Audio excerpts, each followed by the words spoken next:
Hello, good evening. Um,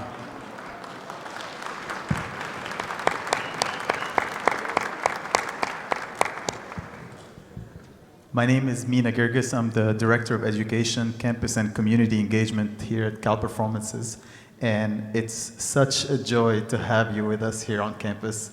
Thank you so much for the incredible performances you've had over the last few days. Thank you. Thank you.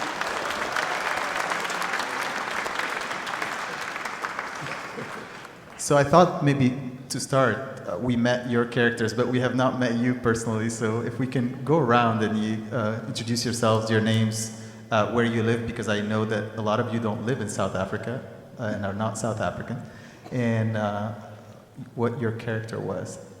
Oh, wow. Okay, my name is Nancy Moussi. I'm living in Belgium. That's why I speak French. And I'm an actress. Okay, sometimes dancer, sometimes singer, but mostly actress.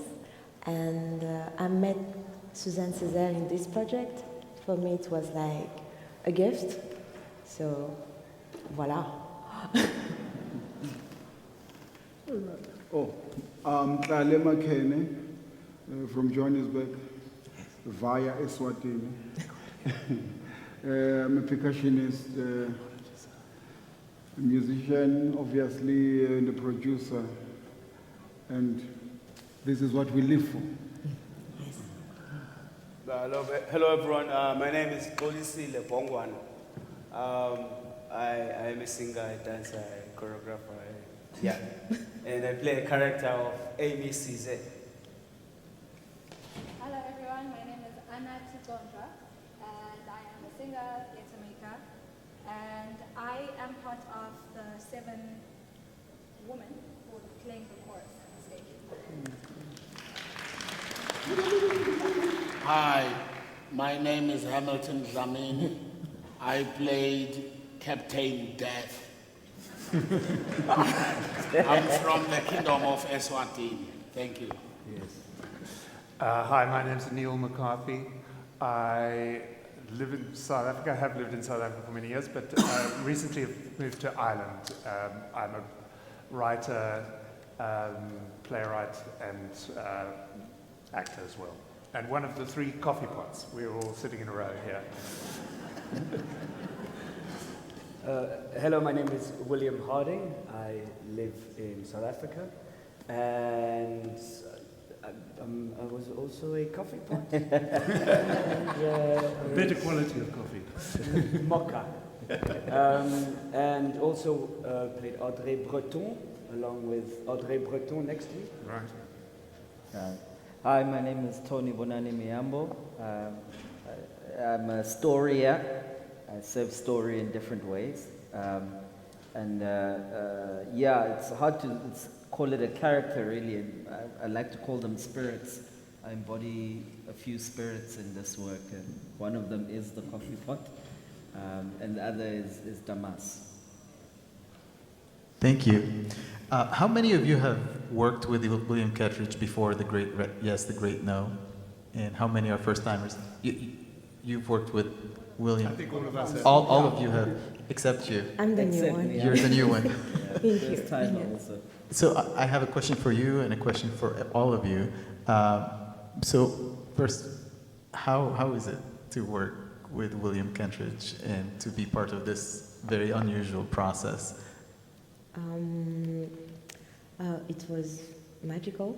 So I'm sorry, I'm really like, yeah. For me, it's the first time I worked with him, and it's so nice to work with people like here, and William also like gifted, really gifted, and such. I don't know the word in English because bienveillant. It's really Love like, life. Yes, and carefully with the others, and they really care about you, and just to work in peace. And it's really like you want to give the best when you work in peace. No drama. No drama. That's great. And for me, For me, actually, there's no drama. It's the first time, I work with Belgian people, and there's a lot of drama. But here is like, no, That's very there's unusual. drama. I mean, I guess the other side for me, it was infuriating. William kind of embraces collective madness that sometimes as a person who hangs on so tightly and desperately to text, you want that to be the thing that leads and the thing that shines. And as you can see, the work isn't really led by text. So for an actor, you kind of walk into a rehearsal room with many talented people and you ask yourself, what am I doing here?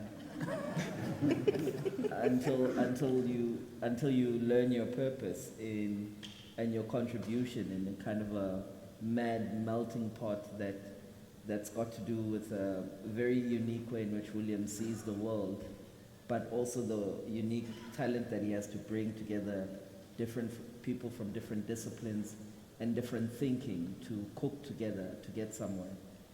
Another thing that was weird for me, he's not like he doesn't direct like, I mean, we talk about this all the time. If you're the kind of actor that constantly needs guidance and affirmation, that's not what you're going to get from William. He kind of directs and gives space for you to grow into something and to contribute something. And that's not something that we always appreciate, kind of the collective making. Kind of we want to be told, move from there to there. He'll kind of go, that's nice. Or I'm not sure about that. Or a thing that he likes to do recently is when you're playing, when you're coming up with these completely crazy offers that are just about fooling around, he says, that's nice, keep it. Yeah. So you end up having like a bunch of things that weren't initially in the thing. But again, it's like such a gift. Nancy mentioned the word magical, to be able to play in that universe, and it's a kind of ethos and feeling that all translates on the ship as you sit and watch as well. Yeah, I remember the first time I worked with William, the play before this. It was like the first month or so of work, you're always terrified because you think, I'm working with this great artist. Does he view me as an actor or like a stroke of the brush? Like what am I in this? And then you realize that, as you say, it's wonderful because he's got this amazing vision of the world, but he's also interested in your vision and what you bring to it. So there's passivity can never happen in his projects. Yeah. And what I like about William Kentridge, he doesn't do auditions. Everyone in the world wants to work with him. Good luck. He attends all the show all over the world and he identifies people he wants to work with. He doesn't do auditions. So people are waiting, but they won't get that opportunity. He must find you during performance on stage and he says, I want that one and that one. He attends every show all over the world. Yeah, that's what I like about him. And he respects, after deploying those actors on one stage, he respects actors.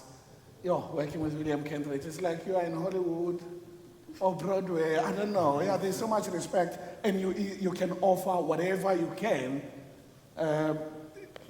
He doesn't reject anything. He just coils everything in the coffer, and he will find something and remind you about something that you contributed, maybe during the workshop, the first workshop, and he says, no, I need that thing. Let's put it here. So we're all on our toes when we're working with him, but yeah, he's magic to work with. So how is The Great Yes, The Great No different from other productions you've worked on with William? How isn't it? I don't know how any of you guys would answer that, but William's works are one of a kind. I think there's no particular way to go, okay, this one is different from this one because of 1, 2, 3, 4, 5. Each kind of piece has its own magic. And the reason for why that kind of magic is there. The same way we have a kind of magic here would be a different kind of magic in, for example, Houseboy. So yeah, I think that's my 2 cents on it. And musically speaking, one thing that I love working with William is that it's the interrogation. into the music. He gives you that space and the challenge to interrogate yourself and interrogate the subject itself musically, like what we are doing now. We are on the ship. We need to interpret the sounds as the musicians, and as we are interpreting that, there's a negotiation that is happening through the lines, between the actors and everyone else, and that is so beautiful. And I don't know, I'm gonna say a lot of things up until you sleep. Next. So we had an amazing panel on Friday evening with William and some faculty members here on campus, and we talked a lot about the inspiration for the work and the genesis of the work from William's point of view. So that will be on our website this next week if you'd like to take a look at it.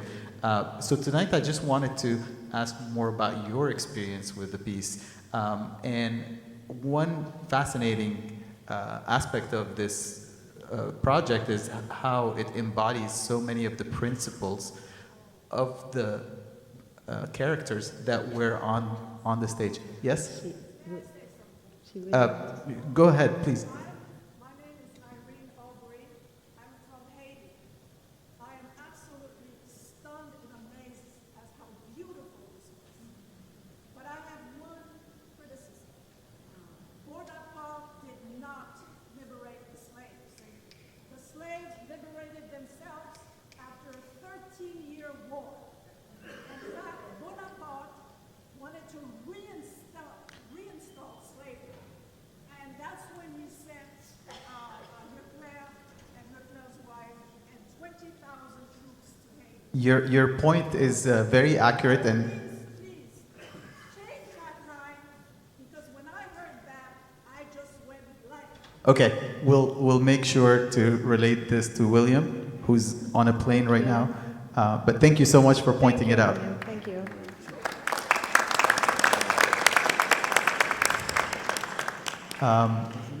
That is actually a point that one of our faculty members brought up, the moment the slaves were liberated in the French Empire were not by Napoleon Bonaparte, so thank you so much for raising that.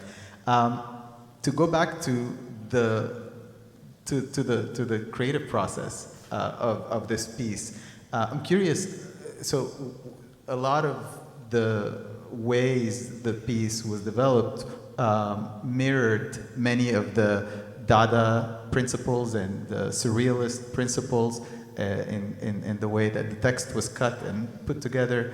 And I'm curious, at what stage did you enter into the project? What was all that text done? The structure of the piece was done, or were you there from the very beginning? And you're almost laughing, so if you want to say something. Yeah, I mean, there was. I know that a lot of these fragments are things William was thinking about and interacting with. So when we walked into the room, there was a kind of a guiding text,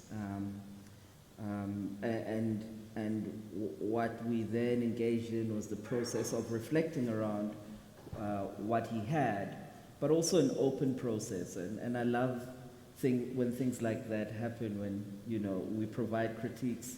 I see them as contributions, and there's something beautiful about also coming into a room with a thing that is an idea, an ethos, a spirit, and trying to figure it out. Art will never be perfect. We'll never do all the right things for everyone. What we will do is make contributions that speak to us in various ways, and sometimes those things that we miss are also okay for those things to live and exist. And so there was a blueprint of some sort, and what we then began to do was to contribute with all our various disciplines and talents to exploring the subject matter, exploring how it could live together, and finding how these pieces of a puzzle fit together.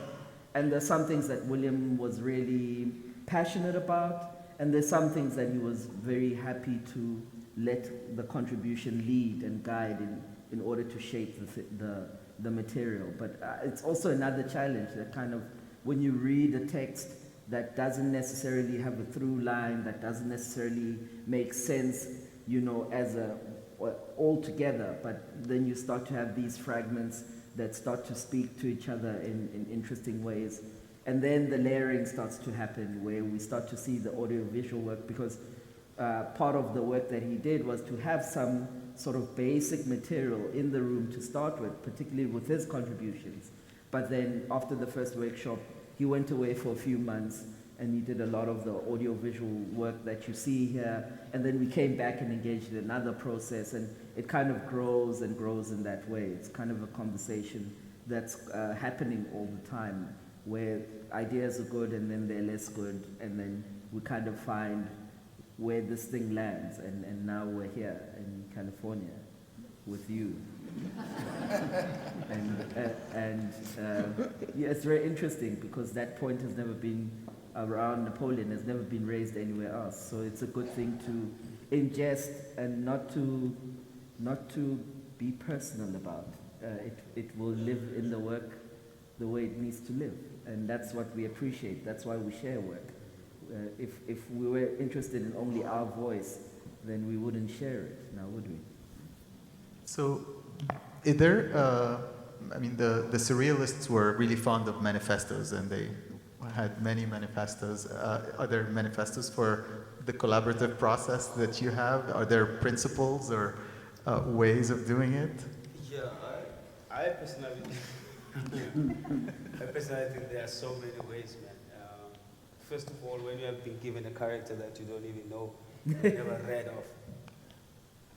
For instance, the character that I'm playing, Amy Cisse, I didn't know him before I played. And I had a privilege of going to Martinique, to his walk pathway. That's when I realized how big the man is. Then when I came back to do the work, for me, it felt like something I was part of. It was within me. Whenever I'm asked of something, I'll know this is the character that lives in Martinique, and how high the man is in Martinique. Everyone when talks about him, you see in their faces that this is the person. So, and also vocally, I know I'm not French.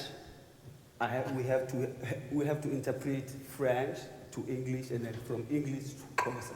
So all of that, it needs a lot of timing, and also how you interpret it within the words, and how the voice you're using within that song, and the voice you're using within that song. So there are so many ways, as if you like playing a piano, you know. So it's just interesting for me how you go from here to that and to that, but these three things, they come together, they make one thing. Just to jump on from the chorus's perspective, I think the principle for us was to try it out. If it works, it works. If it doesn't, it doesn't. And what was really interesting was to come into a room with our choral director, Ntlantla Mahlangu, and have him say, here's text, you've been given a page. I want each and every one of you to go home and translate it in your own home language. And because for us, our home languages have different tonal kind of qualities, right? In the same way I'm speaking now, it could start to sound like music of some sort. So having each of us then go home, translate, but more than translate, interpret what the text was saying, and then come back, and then the director would go, okay, sing it. And like on that spot, you just have to sing. And it was all 7 of us doing that. So each and every one of us has a thing that they've given to the work, to each song, right? Or whether it's a melody line or words or whatever the case may be. And I don't think it would have happened the way it did, or the music, or the chorus's contribution musically wouldn't sound the way it does if there wasn't try it out, fail harder, and then success. Yeah.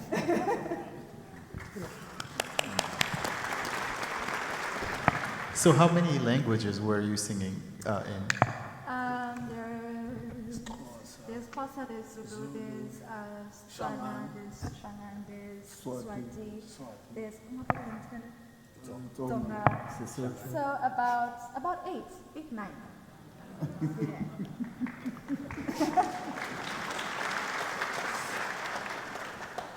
And you spoke a little bit about how the music was developed, and William mentioned that you were not supposed to sing your lines, or initially they wanted you to speak your lines as Aimé Césaire, and you started singing, and they were like, "Oh, this sounds great, so let's keep it." Is that Yeah. I was supposed to speak my lines, and because I just love music, so I'll speak, end up trying to sing, because also he had someone like Pala Ukedi Pala.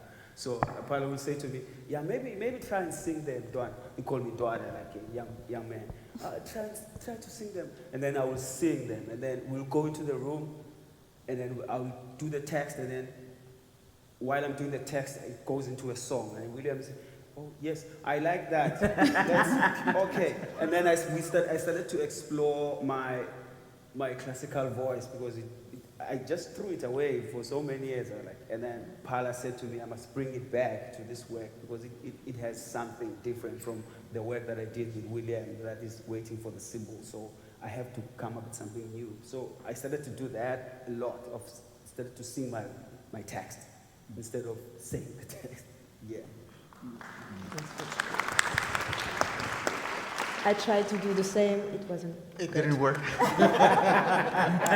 didn't work. It was so boring. Well, you have a lot of text to read. I mean, Yes. and was that all Suzanne's poetry or Yeah, essays? decided to be just all Suzanne's lines. Did you also go to Martinique? No, why did you take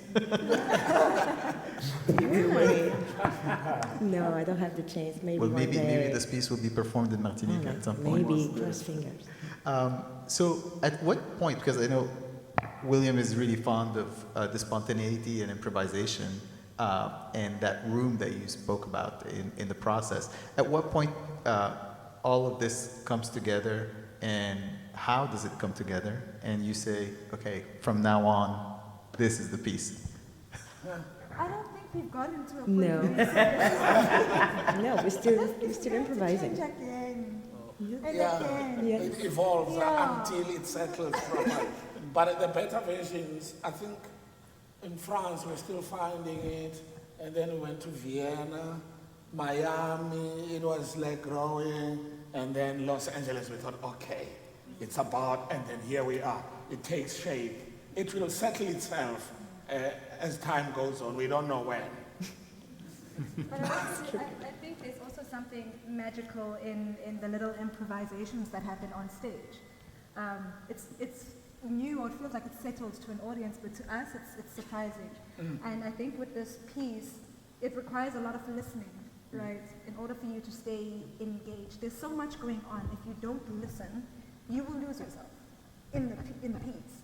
So there are moments when Xoli will do something vocally, and you're just like, excuse me? I didn't know that's what we were doing. So it's still for me in that same spirit of how William creates, which is very playful. It's a collaboration. It's all of us are here together. We're listening. We're paying attention. And every time someone does something new, you catch it. Like, oh, that was nice, kind of thing. So yeah, I don't think it'll settle. If I can just say that, because I've just come into this company, and this is only the 6th time that I've performed the piece. And sitting outside, I witnessed it in Miami for the first time. And I was very, very anxious about all this very intricate timing, where everything had to kind of happen at a specific moment, and gestures were very, very carefully coordinated. But then when I came and spoke to people and spoke to the actor that I was replacing, Luke, I suddenly realized, no, there is no specific timing. It's just, everyone's just in the spirit, just going with it. And it is offering something and demonstrating something, and it all seems to work, and it all sort of coheres into this sort of aesthetic, complete picture, which is wonderful. I think it's also because the workshop process was really about discovering the world of the play and discovering how instead of imposing a style on it or imposing a way to step, you sort of realize, okay, these masks work like this. You have to move this way. You have to exaggerate on this diagonal lines or whatever. And we sort of slowly discovered how the world works. But that was sort of the work that you did, and now you're free to play within the world or to exist within the world.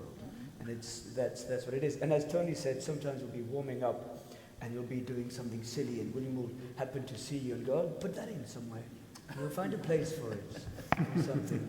So it's always alive and changing. So even the grammar of the movement, there's no set choreography. It's organic. I think are the dancers here? They're not here. I mean, I think the dancers will differ. I mean, they're kind of more settled in terms of kind of the choreography and movement. But I think for the rest of us, it really also, it's because also the body is a thing that exists in time and space, right? And so, like, one of the things for me that I struggled with, particularly with the long haul flight, is a lot of stiffness in my body. And in this particular iteration, it was how do I use that stiffness in the show? For me, you asked the question earlier about things that we're still finding. I am the only one of the coffee pots that doesn't speak. And for the longest time, I was like, I'm an actor who's not been given a chance to speak as a coffee pot, because I'm obviously gluttonous and I want more text. But then I found this interesting stomping thing now. And it's enabled by this beautiful set that's been built. But also now I realize that actually that coffee pot's language. And that has its own kind of choreography and cadence. But it also can't take away from what it is that other people are doing. So how is it that I contribute to moments? So it is about finding, and that's been trial and error, but the guys have been so gracious enough when I'm stomping over their lines, not to say don't stomp when I'm speaking, but to go, oh, that's nice. It can all live together. Yeah. And how do I now use the stomp as a thing that accentuates and gives you a lift off in the very same scene. So those become the interesting things. But yeah, they're not I mean, William is very good at telling you the thing that's not working. Yes. And no uncertain terms. So even when you do try something, he'll let you try it. But then he'll go, and what might have thought would work in Miami, he gets here and he goes, actually, no, it doesn't. Take that out, find something else. So that kind of gives you the impetus to keep searching, to keep trying, and to keep finding the language of it. And I started stealing those stomps as well. Yeah, I've realized. Thank you very much. So, what in this whole process, if you've worked with William before, and even if you haven't, surprised you? Like, this is like, wow, like this is new territory for me. Oh, sorry, I'm going to speak again. So, you know what surprised me is when I walked into a room and there are dancers, there are musicians, there are actors, there are multiple thinkers around, associate directors, there are lighting people, there are sound people, there are costume people from the very first workshop. All of us together making the thing. The stage managers, the prop master is there, everyone is there. And everyone has a contribution to make, even when you're thinking about the thing that you're making. That to me was astounding. Yeah, if I can come in there, coming from a traditional theatre background, it's deeply shocking to walk into a William process because you're always performing. You know, in a traditional theatre, you go into a rehearsal room, no one's allowed in for 3 weeks. You're sitting there and quietly crafting this piece, and then finally, carefully you introduce people who, have some contribution to make. With William's pieces, you walk in and you might have an hour to have a little chat to somebody and work out what you're going to do, and then you're performing. And then there's lights, there's costumes, there's people documenting your process, and it's terrifying. And all equally important. There is no kind of hierarchy. So Urs, who's the lighting designer, as you're going through a bit of text in a corner trying to impress William, he'll walk by and he'll go, that light just needs to shift a little bit, because it's all important. it's all got the same level of importance. And the attention to detail, where you'll be performing a scene, and then halfway through Greta, the costume designer, will be there taking off your one jacket and replacing it with a slightly more yellow one to see what that slightly more yellow might do. So it's such intricate detail work, and as you say, like discovering what works as you go on. And the set designer is there to add on these little pieces. Sit there, no, it's not a good position.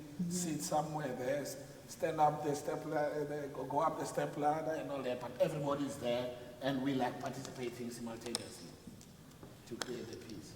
It sounds really incredible. It's and of course, when it comes to the music as well, and other pieces, you get there, you try and find, sometimes there's a certain subject, maybe in whatever theme that is there, you're trying to come with something, and you're like,